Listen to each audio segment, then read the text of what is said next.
4 reasons why you really want to catch ankylosing spondylitis as early as you can. Number 1, and the biggest reason, is because the earlier you catch it, the less progression of the disease that will take place. So if you can see this time scale here, going from normal to early to advanced, obviously you want to catch it more towards the earlier side.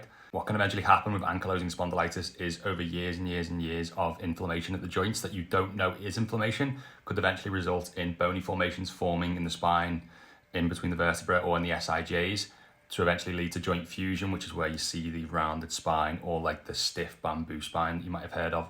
Reason number 2, the earlier you catch AS, the more likely it is that diet on its own will be able to bring down symptoms and pain a lot more. You'll find countless examples of people like myself who have used diet as a big part of being able to reduce their pain levels. And this study here even shows how the Mediterranean diet was able to bring down symptoms in AS patients by 20% on average. Even better than the Mediterranean diet for AS is the diet I've written out and the diet I've used, which goes even further into sugars, starches, sulfur vegetables, certain nuts to eat.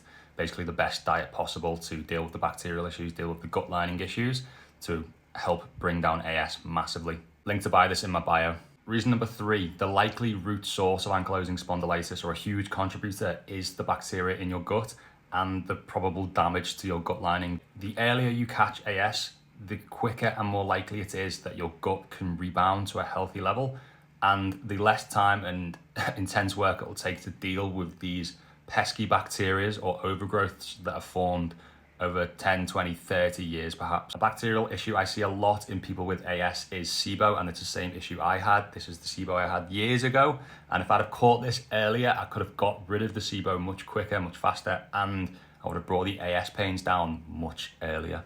Finally, number 4, the earlier you catch AS, the quicker you'll learn how autoimmune diseases work, and you might then be able to link other health issues you're having to perhaps the same root source, and the same things to get rid of the AS will also help you deal with sleep issues, digestive issues, stomach problems, energy problems. They're all linked, and the faster you learn it's AS, the quicker you're likely to learn how all these things are connected.